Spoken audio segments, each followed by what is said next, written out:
नमस्कार, अभिवादन आपका। मैं दुर्गेंद्र चौहान हूं। लखीमपुर खीरी कांड में केंद्रीय गृह राज्य मंत्री अजय मिश्र टेनी की इस्तीफे की मांग दिनों दिन तेज होती जा रही है। सड़क से लेकर संसद तक हंगामा है, हल्ला बोल है। कांग्रेस लखीमपुर मामले को लेकर सरकार पर हमलावर है। सारा विपक्ष लगातार मुख्य अभियुक्त के पिता अजय मिश्र को उनके पद से हटाने की मांग संसद में संपूर्ण विपक्ष कर रहा है। उसमें कांग्रेस अगुवाई कर रही है। अब कांग्रेस की तरफ से नारेबाजी की जा रही है।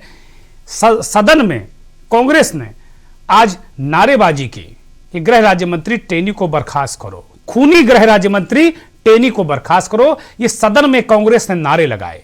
मंथन में आज बात होगी संसद में टेनी पर हल्ला बोल।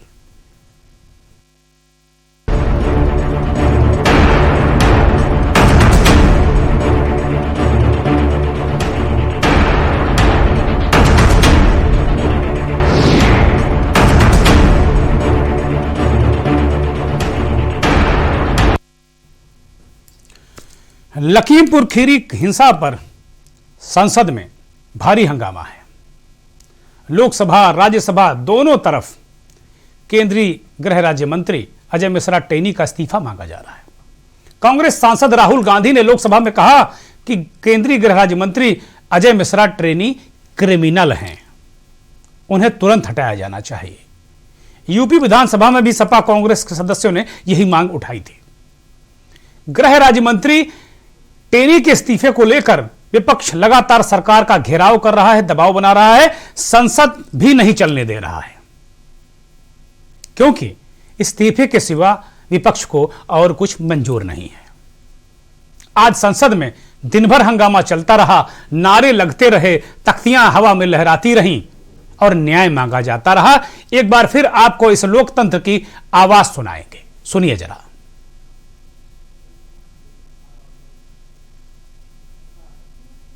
Santananda, please.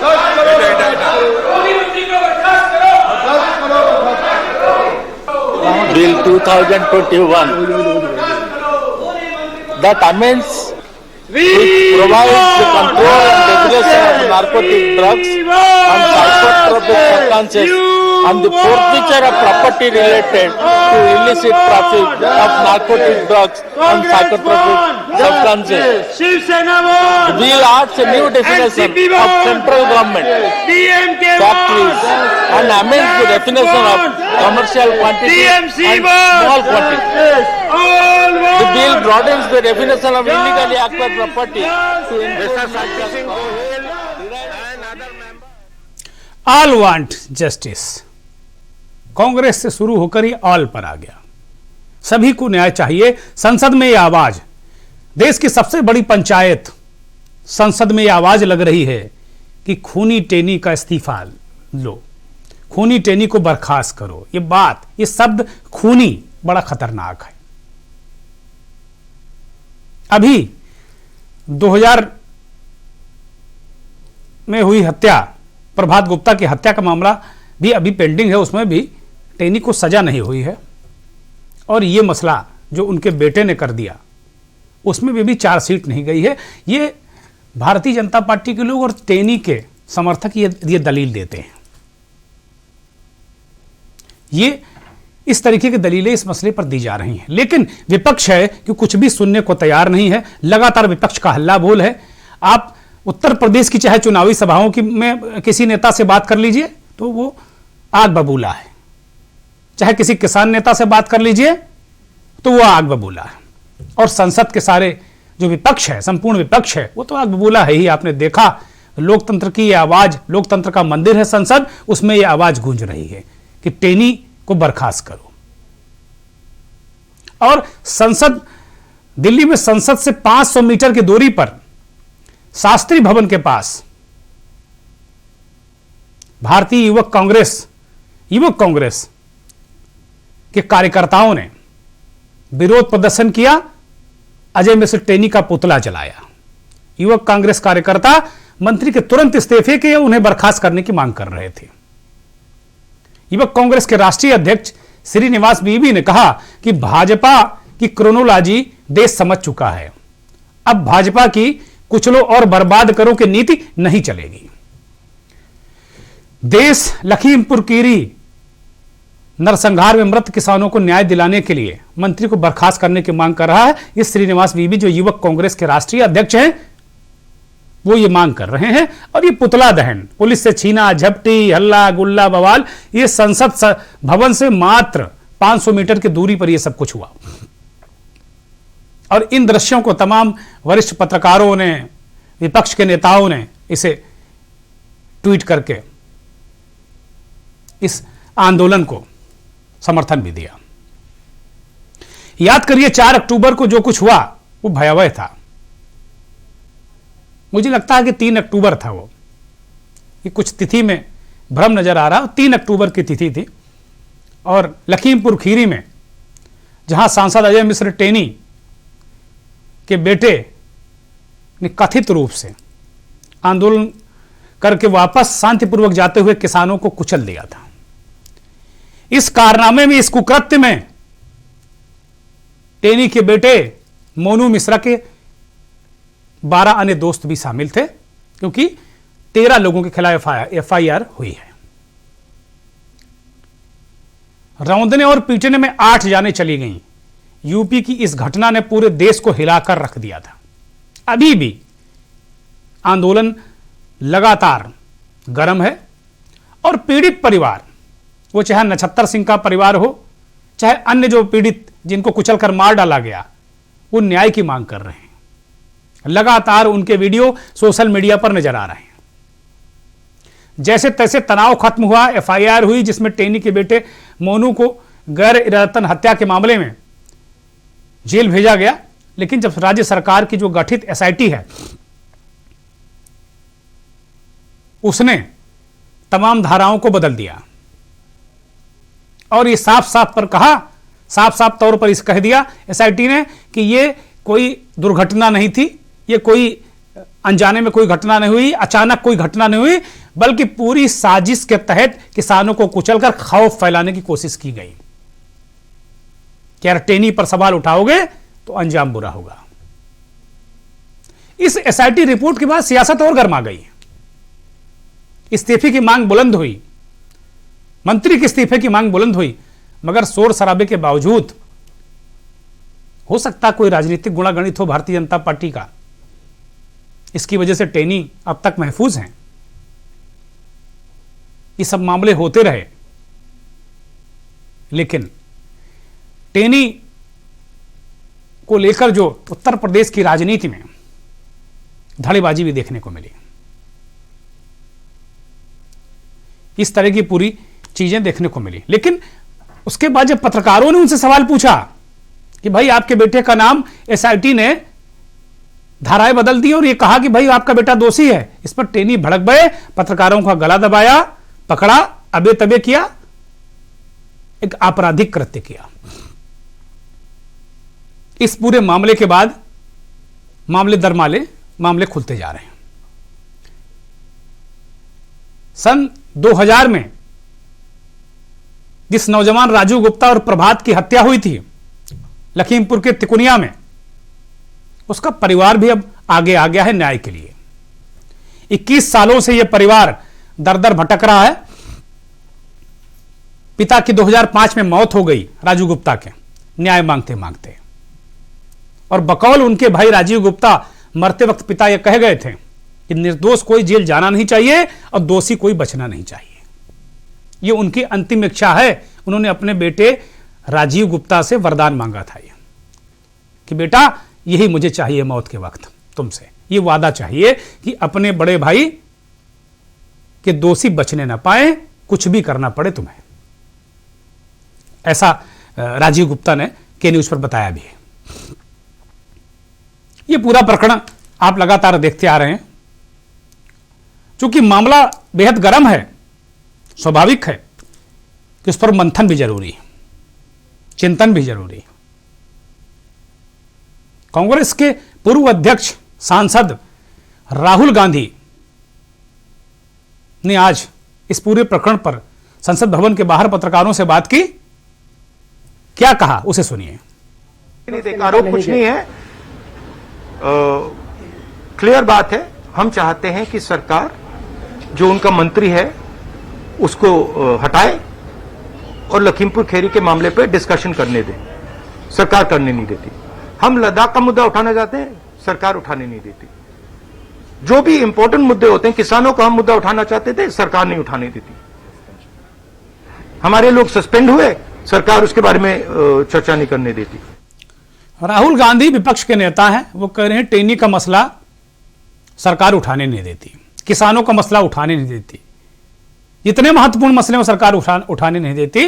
अब तक मंत्री को बरकरार रखा है, उसे बर्खास्त करने, उसे हटाने की मांग, मंत्री को हटाने की मांग राहुल गांधी कर रहे हैं। कह रहे हैं भाई अगर निर्दोष साबित हो जाए, सब कुछ ठीक ठाक है, दोबारा बना दो, लेकिन अभी तो हटाओ। नहीं, वो अपने जो पद का बेजा इस्तेमाल कर रहे हैं।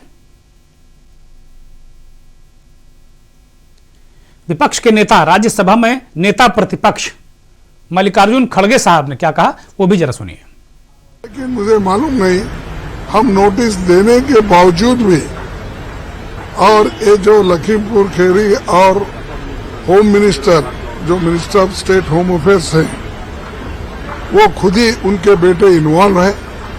और वो खुद उन्होंने एक बार कही थी कि किसानों तुम सत्याग्रह तोड़ो, यहाँ से उठो, नहीं तो मुझे मालूम है कि 2 मिनट में कैसा उठाना मुझे मालूम है, ये उन्होंने कहा था। ये एक पुष्टि शायद उनके सुपुत्र ने ये लिया और उसने एक्ट किया, और आज वो फ्री फिर रहे हैं, उनको डिसमिस करना चाहिए। और प्रधानमंत्री जी कोई एक्शन नहीं ले रहे। एसआईटी की रिपोर्ट होते हुए भी अगर एक्शन नहीं है तो ये हम कहना पड़ता है कि खुद प्राइम मिनिस्टर उनको प्रोटेक्ट कर रहे हैं और उसकी हिफाजत कर रहे हैं। नेता प्रतिपक्ष, राज्यसभा में नेता प्रतिपक्ष मल्लिकार्जुन खड़गे साहब सीधे प्रधानमंत्री पर आरोप लगा रहे हैं। वो कह रहे हैं कि अगर इन स्थितियों के बाद, एसआईटी रिपोर्ट के बाद भी अगर मंत्रिमंडल में बना हुआ है तो प्रधानमंत्री उन मंत्री का पक्ष ले रहे हैं, उन्हें बचा रहे हैं। यह आरोप है विपक्ष का। और मुख्य विपक्षी दल कांग्रेस के नेता हैं और राज्यसभा में नेता प्रतिपक्ष की हैसियत से वे बात कह रहे हैं मल्लिकार्जुन खड़गे। एक और सांसद नदीमुल हक साहब ने क्या लोकसभा में अपनी बात कही, वो भी जरा सुनिए। कि बच्चा बच्चा पूछ रहा है अच्छे दिन कब आएंगे, अमित शाह और टेनी जी कब कुर्सी छोड़ के जाएंगे। सर मैं तो ये पूछना चाहता हूँ कि इसके साथ साथ इंसाफ भी होना चाहिए, जस्टिस भी होना चाहिए। जस्टिस का बिल पर बोलिए, it will not go. Justice का क्या होगा सर, जब मंत्री खूनी यहाँ पर बैठे हुए हैं और हमारे 12 सस्पेंड। आप नारकोटिक्स बिल पर बोलिए, ये आपका विषय नहीं है। इससे बड़ा नशा और क्या होगा, ये आपका विषय नहीं है, ये रिकॉर्ड में नहीं जा रहा है। और मैं अभी दूसरा स्पीकर को बुला रहा हूँ। I am calling the next speaker. इससे बढ़कर if you do not speak on the subject, I am calling the next speaker. दिन कब आएंगे ये लोग, कब कुर्सी छोड़ के जाएंगे। Next speaker is Tiruchi Siva ji. बोलना था नदीमुल हक साहब को नारकोटिक्स बिल पर, और आ गए वो टेनी के मसले पर और टिप्पणी कर दी। पीठासीन जो सभापति ने ये बात कही कि भाई इसे रिकॉर्ड से निकाल दिया जाए, ये विषय से भटक रहे हैं, हम दूसरे स्पीकर को बुलाते हैं। इस तरह की स्थिति है सदन में कि किसी सांसद को बोलना किसी और विषय पर, लेकिन आक्रोश इतना है कि इस विषय पर आ जा रहा है, वो टेनी वाले मसले पर। इतना सब कुछ होता रहा लगातार। अभी आंदोलन चल रहा है, मांग हो रही है, मंत्री बर्खास्त करो के नारे लग रहे हैं। लेकिन सबसे जो एक और दर्शकों को जानकारी देना चाहूंगा कि पिछले 100 घंटे से गृह राज्य मंत्री किसी पब्लिक फोरम पे नजर नहीं आए, दिखे नहीं, कहीं दिल्ली में भी नहीं दिखे। प्रधानमंत्री के ब्रेकफास्ट में नहीं थे, वो लखनऊ की सभा में नहीं थे, शाहजहांपुर की रैली में नहीं थे, जबकि वहां जो पीलीभीत है, जो लखीमपुर खीरी है, ये सब पूरा एरिया है, शाहजहांपुर, पीलीभीत, लखीमपुर खीरी, यहां के कार्यक्रमों में उन्हें होना चाहिए था, ऐसा कहा जाता। ये कोई अवश्यम भावी नहीं है, किसी के लिए कोई प्रोटोकॉल नहीं, लेकिन होना चाहिए था। ऐसी संभावना जताई जा रही, लेकिन नहीं थे। जिन लोगों ने दिल्ली में, जो हमारे सहयोगी ने बताया कि बुधवार को दोपहर बाद वो गृह मंत्रालय से उनकी गाड़ी निकलते देखी गई थी, उसके बाद उनका दिल्ली में कहीं उनका आता पता नहीं है, ना ही वो लखीमपुर खीरी में कहीं है, ना ही लखनऊ में है। तो कुल मिला के कहा जा रहा है कि भारतीय जनता पार्टी संगठन ने उन्हें सार्वजनिक स्थानों से परहेज करने का कोई क्या निर्देश दिया है, ये भी चर्चा है। या फिलहाल विवाद शांत हो जाए, विवादों से बचने के लिए गृह राज्य मंत्री अजय मिश्र टेनी ने खुद को अंडरग्राउंड कर लिया है। ये बहुत सारे सवाल हैं। खैर, ये सब होना लाजमी भी है। अगर आपका आचरण व्यवहार इस तरह का हो तो फिर संगठन भी मुश्किल में आ जाता है, सरकार को भी आपने मुश्किल में डाला। तो अब हमने एक लगातार जिस मसले पर हम बात कर रहे हैं, प्रभात गुप्ता उर्फ राजू गुप्ता हत्याकांड पर, जिसके आरोपी हैं गृह राज्य मंत्री, 21 साल से मुकदमा इधर उधर होता रहा, हाईकोर्ट में लंबित था, फैसला नहीं आया, तो अब नए सिरे से सुनवाई होगी, ऐसा नियम है। 6 महीने तक अगर कोई उस पर फैसला नहीं सुनाया जाता तो नियम है कि फिर से सुनवाई होगी, नए सिरे से नया जज सुनवाई करेगा। प्रभात गुप्ता का परिवार इस प्रक्रिया में लगा हुआ है। उनके भाई राजीव गुप्ता एक बार फिर हमारे साथ जुड़ गए हैं। राजीव जी, बहुत स्वागत है आपका के न्यूज़ पर। लगातार अपने भाई को इंसाफ दिलाने के लिए आप लड़ाई लड़ रहे हैं और लगातार कागज पत्तर लेकर आप जा रहे हैं। पिछली बार जब हम लोग बैठे थे तो इस बात की चर्चा थी, कुछ बातें अधूरी रह गई थी। एक रिपोर्ट आप दिखा रहे थे लखीमपुर के तत्कालीन सरकारी वकील की, डीजीसी की, जिसमें यह कहा गया था कि टेनी को अनुचित लाभ दिया गया है, उन्हें बचाया गया। उस पूरे प्रकरण को दर्शकों के सामने रखिए राजीव जी। भाई साहब, सबसे पहले बहुत बहुत धन्यवाद। आपके हमें हर प्रयास कर रहे हैं कि राजीव गुप्ता के परिजनों को, प्रभात गुप्ता के परिजनों को न्याय मिल जाए। मैं इसके लिए के न्यूज़ का बहुत बहुत आभारी हूँ। ये 21 साल बाद, 21 साल बहुत लंबा समय हो जाता है, 21 साल बाद के न्यूज़ ने एक मुहिम छेड़ी कि हमें न्याय मिलना चाहिए। मैं इसके लिए जीवन भर आपका आभारी रहूंगा। अब देखिए, ये डीजीसी क्रिमिनल ने लिखा था। दरअसल क्या हुआ, अजय मिश्रा जो टेनी है, इन्होंने हाईकोर्ट में एक रिट याचिका दाखिल की जी, और उस रिट याचिका में इन्होंने अरेस्ट मांगा जी। मैं उस वकील साहब का नाम नहीं लूंगा जिन्होंने इनकी रिट याचिका दाखिल की थी जी, क्योंकि वो प्रेजेंट टाइम पे माननीय उच्च न्यायालय के जज हैं जी, तो इसलिए उचित भी नहीं है जी। वो रिट याचिका एक नियमावली है माननीय न्यायालय की, ये अगर आपकी कोई भी पहली अपील रिट याचिका खारिज हो जाती है तो आप दूसरे में स्टे नहीं मांगना चाहिए, और मांगिए तो बताना चाहिए जी। इन्होंने पहले में स्टे नहीं मिला और दूसरी रिट याचिका दाखिल कर दी और उस पर स्टे मिल गया जी। और दूसरी में ये नहीं लिखा कि हमने पहले रिट याचिका दाखिल की। इसका मतलब तथ्यों को छुपाया गया। राजीव जी, आपका कहने का तात्पर्य यही है कि तथ्यों को छुपाकर स्टे लिया गया। जी। जब ये विवेचना में हम लोग दबाव बना रहे थे कि गिरफ्तारी की जाए, तो उन्होंने उनके पास गिरफ्तारी का स्टे है, तो हमने उसका पेपर हाईकोर्ट में खगाला, तो मालूम चला साहब इनकी तो खगालते पहली रिट याचिका मिल गई। हम लोगों ने उस सारे मामले को माननीय न्यायालय में माननीय न्यायाधीश डी.के. त्रिवेदी जी थे और उनके सामने रखा कि इन्होंने माननीय उच्च न्यायालय में धोखा करके ये स्टे लिया है। ये डी.के. त्रिवेदी साहब का आदेश है, उन्होंने इन्हें नोटिस जारी किया जी और उस अरेस्ट स्टे को खारिज कर दिया जी। तो आदरणीय सर, मैं ये कहना चाह रहा हूं कि इन्होंने ये डिनाई कर दिया कि मैंने अरेस्ट स्टे नहीं मांगा है जी। अब बताइए, तो हाईकोर्ट ने इनका अरेस्ट स्टे खारिज किया, उसके बाद भी गिरफ्तारी नहीं हुई, तो मैंने माननीय उच्च न्यायालय में गिरफ्तारी के लिए इनकी गिरफ्तारी की याचिका दाखिल की।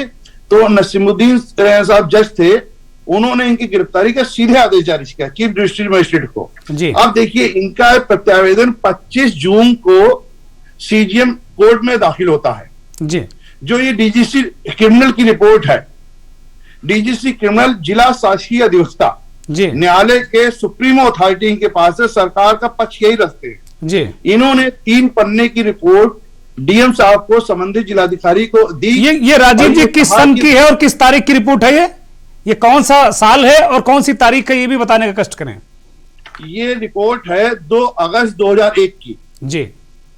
उन्होंने लिखा, सेवा में श्रीमान जिलाधिकारी महोदय लखीमपुर खीरी अजय मिश्रा टेनी बनाम राज्य सरकार मुकदमा अपराध संख्या इतना 41/2000 जी। दिनांक 26/6/2000 के क्रम में उन्होंने पैरा संख्या 2 में लिखा है कि, अब देखिए पैरा संख्या 2 में क्या लिख रहे हैं, मुकदमे के तथ्यात्मक निर्णय रिपोर्ट में नामित होने के उपरांत कत्ल का मुख्य आरोपी होने के उपरांत अभियुक्त अजय मिश्रा 11 माह तक गिरफ्तार नहीं किया जा सका, किसी न किसी आधार पर गिरफ्तारी से बचता रहा और अपने आत्मसमर्पण तक जमानत याचना हेतु अपनी पसंद के विशेष अवसर की प्रतीक्षा करता रहा। जी। मतलब अजय मिश्रा 21 साल पहले जब राम कुमार वर्मा उत्तर प्रदेश सरकार के सहकारिता मंत्री थे, जी, जी। उनके सभी शिष्य थे। जी। लीडर नहीं थे, एक वर्कर थे उनके। जी। और उस समय इनका ये हाल था, ये प्रतीक्षा करते रहे न्यायालय का, और विवेचना अधिकारी द्वारा उनकी गिरफ्तारी हेतु गैर जमानती वारंट धारा 82-83 सीआरपीसी की कार्रवाई हेतु आदेश मांगे जाने के प्रार्थना पत्र न्यायालय जीएम खीरी दिनांक 27 फरवरी 2001 को आदेश दिया था। अभियुक्त 28 मार्च 2001 को न्यायालय में उपस्थित हों, मतलब 27 तारीख को जीएम ने ऑर्डर किया था कि ये 82-83 के लिए नहीं होते हैं, तो ये हाजिर हो इस तारीख को 28 मार्च को उपस्थित हो, अन्यथा इनकी गिरफ्तारी हेतु दंडात्मक कार्रवाई की जाएगी। अन्यथा अभियुक्त की गिरफ्तारी है, अन्यथा जी 21 साल पहले, जी आज तो मंत्री हैं जी। तो ये ऑर्डर उन्होंने 1 महीने का समय दे दिया। पैरा संख्या 3 में लिखा है 28/3/2001 को अभियुक्त हाजिर नहीं हुआ जी, 82-83 नहीं हुई, 1 महीने का समय दे दिया। 28 मार्च 2001 को वो हाजिर नहीं हुए, जी। फिर 1 महीने का समय इन्हें दे दिया कि आप आ जाइए साहब, आत्मसमर्पण कर दीजिए। मतलब जो आत्मसमर्पण कर दीजिए साहब, आप कोर्ट में आइए। जैसा उनके बेटे के साथ अभी व्यवहार हुआ है, अभी आशीष मिश्रा मोनू के साथ जैसा व्यवहार हुआ है, ठीक वैसा ही व्यवहार आप बता रहे हैं उनके साथ भी तब भी पुलिस करती थी। तो यानी पुराने मेहमान हैं पुलिस और प्रशासन के वो। जी जी, ये तिकोनिया हिंसा, तिकोनिया नरसंहार, प्रभात गुप्ता हत्याकांड की फोटोकॉपी है। जो तरीके उसमें अपनाए गए थे वही तरीके इसमें अपनाए गए। बस उस समय सोशल का जमाना नहीं था, माननीय सुप्रीम कोर्ट ने संज्ञान नहीं लिया था, माननीय उच्च न्यायालय ने संज्ञान नहीं था, और इस बार इन्होंने संज्ञान ले लिया माननीय सुप्रीम कोर्ट ने। जी। तो अब देखिए उसके बाद पैरा संख्या 7 में सर क्या लिखते हैं,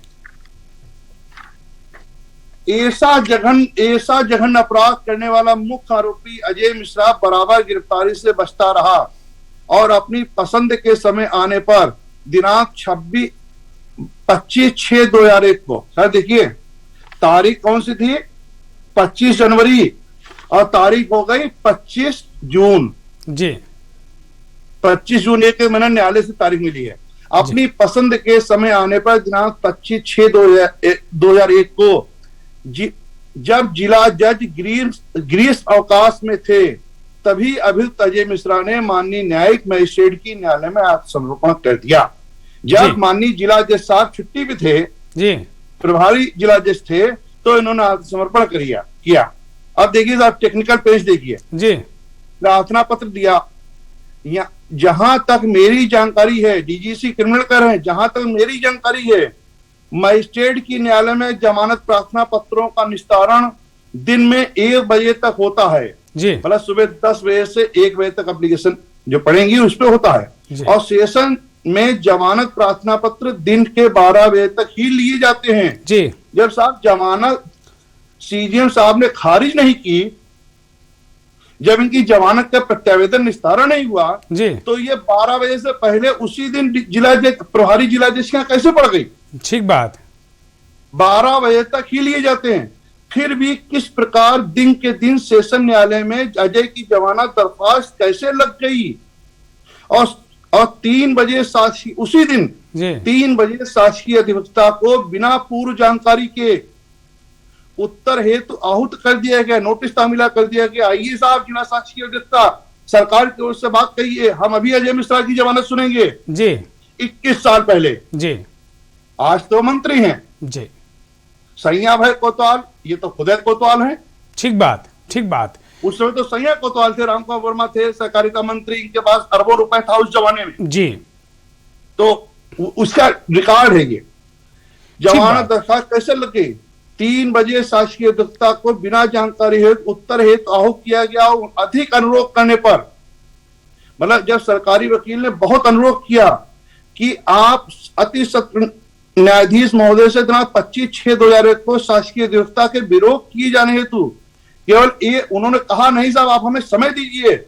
जब एक रात का समय दिया गया, केवल एक रात का ही अवसर देते हुए बहस के लिए अगली तिथि 26 जून 2001 को 11 बजे तक अवसर दिया गया और ठीक बात है। आदेश दिया कि ठीक बात। अभियुक्त अजय मिश्रा रात में जेल में न रखा जाए, बल्कि जिला अस्पताल में रखा जाए, क्योंकि अगले रोज यानी 26/6/2001 को 11 बजे अजय मिश्रा की बहस होनी है।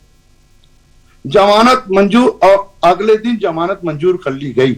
ठीक बात है, ठीक बात है। राजीव जी, जब इस तरीके के तथ्य 21 साल पहले इस तरीके की चीजें हुई कि जैसा कि शासकीय अधिवक्ता का अपराध जो डीजीसी क्रिमिनल हैं वो इस बात को कह रहे हैं कि भाई बड़ा ही एक तरीके से वो सुअवसर का इंतजार था और उसमें वो उनको एक तरीके से एक लाभ दिया गया।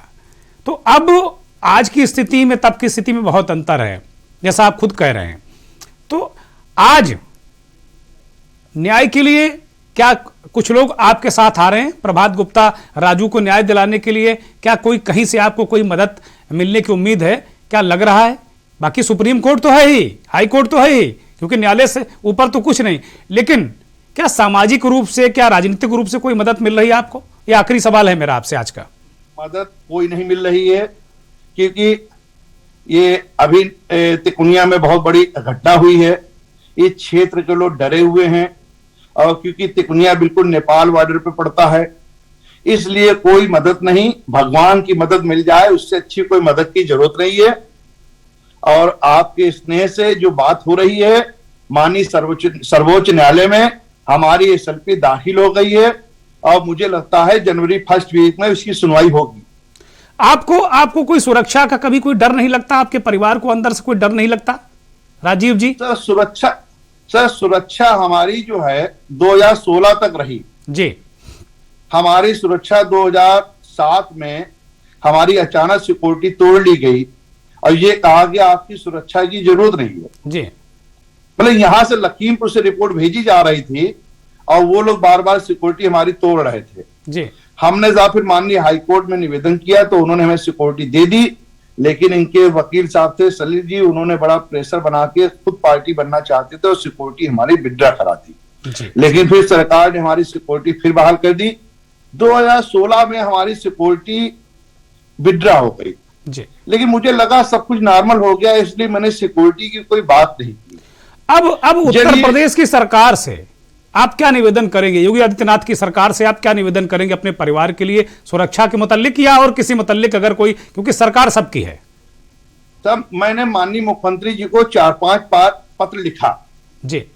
जब ये केंद्रीय गृह राज्य मंत्री बने तो मुझे लोगों ने कहा आपकी जान को खतरा है जी और आपकी हत्या हो जाएगी कि आप ही इनके विरोध में रहते हैं जी, क्योंकि आप अपनी पैरोकारी कर रहे हैं। और अजय मिश्रा को लगता है कि राजीव गुप्ता की पैरोकारी करने से उन्हें सजा होगी जी, क्योंकि जब बहस हुई अजय मिश्रा का पसीना देखने वाला था कोर्ट में जी।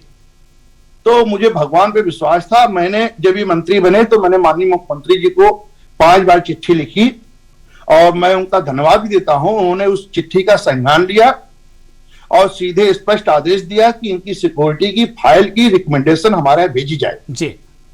लेकिन यहाँ पे मौजूदा एसपी साहब वो रिपोर्ट हमारी खारिज कर रहे थे। यहाँ के कुछ उनके जो अधीनस्थ नीचे थे वो लोग खारिज करा रहे थे, जिसके दबाव में था मुझे नहीं मालूम 5 बार शासन से चिट्ठियां सिक्योरिटी देने के लिए आई। उसके बाद 3 अगस्त को इनके बेटे यही मोनू मिश्रा ने मुझे तिकोनिया और बिलराय के बीच में मेरी गाड़ी के सामने गाड़ी खड़ी कर दी जी। मैंने ये बात किसी को नहीं बताई कि पुराना मामला था, और मैंने 100 नंबर को फोन मिलाया, वो मिला नहीं। उसके बाद मैं 7 तारीख को लखीमपुर गया, ये 3 अगस्त की बात है। राजीव जी, इस मसले पर हम बात करेंगे, इस मसले पर बात करेंगे, विस्तार से करेंगे। बहुत बहुत शुक्रिया आपका हमें समय देने के लिए और अपनी बात, अपना दर्द, अपनी पीड़ा के न्यूज पर रखने के लिए बहुत बहुत शुक्रिया, बहुत धन्यवाद राजीव जी। तो जिस तरीके से प्रभात गुप्ता के भाई राजीव गुप्ता ने अपनी दर्द और पीड़ा रखी और न्याय की दरकार है, मुख्यमंत्री का वो धन्यवाद कर रहे हैं कि मुख्यमंत्री ने उनकी बात को सुना, रखा और सहृदयता से उनको उनके परिवार की सुरक्षा के लिए सोचा और फाइल भी मांगी। ये बात दीगर है कि नीचे के लोग आज तक मुख्यमंत्री के कार्यालय, उनकी सुरक्षा या जहां भी ये व्यवस्था सुरक्षा की होती उन तक ये फाइल नहीं भेज पाए हैं। वजह उसकी तमाम है, उन पर आगे चर्चा करेंगे।